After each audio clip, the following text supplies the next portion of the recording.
तो वहीं निकाय चुनाव को लेकर बीजेपी और कांग्रेस ने कसरत शुरू कर दी है। दोनों ही पार्टियां प्रत्याशियों को ढूंढने में जुट गई है। कौन जिताऊ कैंडिडेट होगा उस पर मंथन चल रहा है, लेकिन बीजेपी को टिकट बंटवारा करना किसी चुनौती से कम नहीं लग रहा। कई लोगों पर असमंजस की भी स्थिति यहां पर बनी हुई है। रिपोर्ट दिखाते हैं आपको।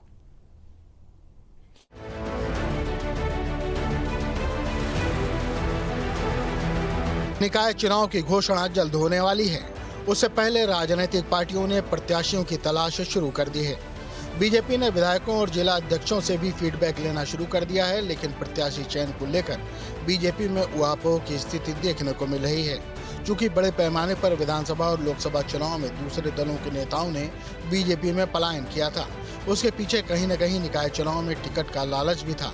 ऐसे कई सालों से काम कर रहे कार्यकर्ताओं की उपेक्षा भी किसी चुनौती से कम नहीं है। बीजेपी प्रदेश महामंत्री आदित्य कोठारी का दावा है कि दूसरे दलों से पार्टी में आए नेताओं को अंगीकृत करना हर एक कार्यकर्ता की जिम्मेदारी है। जहां तक टिकट बंटवारे की बात है तो वो प्रत्याशी की निष्ठा और समर्पण पर निर्भर करता है। देखिए, कोई उहापोह की स्थिति नहीं है। भारतीय जनता पार्टी की रीति नीति और विचारों से सहमत होकर के जो भी बड़े स्तर का नेता होगा, मजले स्तर का होगा, छोटे स्तर का जो भी नेता होगा, वो कार्यकर्ता बनकर के भारतीय जनता पार्टी की सदस्यता ग्रहण करते हैं और पार्टी में आकर के यहाँ के जो विचार हैं, यहाँ के जो संस्कार हैं, उनको अंगीकृत करना प्रत्येक कार्यकर्ता की जिम्मेदारी है। और जहाँ पर भी टिकट की बात होती है, कार्यकर्ता को, नेता को समायोजित करने की बात होती है, ये उसकी निष्ठा और समर्पण पर निर्भर करता है, उसकी योग्यता और क्षमता पर निर्भर करता है। बीजेपी के भीतर उहापोह की स्थिति का अंदाजा इस बात से लगाया जा सकता है कि पिछले दिनों बीजेपी प्रदेश अध्यक्ष ने विधायकों और जिला अध्यक्षों की नब्ज टटोली थी, जिसमें जिताऊ कैंडिडेट पर विमर्श हुआ था। विधायक खजान दास का कहना है कि 14 से 15 नेताओं ने मेयर टिकट की दावेदारी की है, जिसमें 4 से 5 महिलाएं भी शामिल हैं। देखिए, अभी एक बैठक माननीय संगठन महामंत्री प्रदेश अध्यक्ष जी ने ली थी और समस्त जो हमारे जनपद है, हमारे जो संगठन के जनपद है वो 19 है। 19 जनपदों से राय शुमारी ली गई थी और जो ऐसे हमारे जनपद है, प्रशासनिक जनपद 13 है, इसमें से राय शुमारी के तहत यहाँ पे मेयर का नाम आया। 11 मेयर हमारे बनेंगे।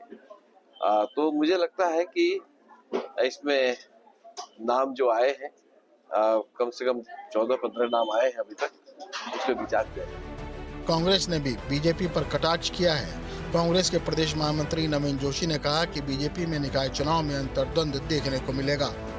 भारतीय जनता पार्टी के अंतर कलह सामने देखने को मिलेगा। 2024 में लोकसभा का चुनाव जीतने के लिए किस प्रकार से उन्होंने अन्य दलों को, लोगों को जो निर्दलीय चुनाव लड़े, उनको किसी भी प्रकार से उनको प्रलोभन देकर अपने पक्ष में उन्होंने किया और वो चुनाव में उन्होंने बखूबी इस्तेमाल किया। और चुनाव के दौरान उनके वादे भी किए थे उनके साथ कि आपको दायित्व दिया जाएगा, आपको टिकट दिया जाएगा। विभिन्न प्रकार के जो वादे जनता से और जो नेताओं से कर सकते थे, इन्होंने किए। अभी केदारनाथ का जो उपचुनाव हुआ, वहाँ पर भी देखा किस प्रकार से जिनके साथ इन्होंने वादे किए, उनको चुनाव में उतारने के लिए कितनी इनको मशक्कत करनी पड़ी। निकाय चुनाव को लेकर पार्टियों ने अपने दांव खेलने शुरू कर दिए हैं। एक दूसरे को पटखनी देने के लिए तैयारियां जोरों पर है। Team news state.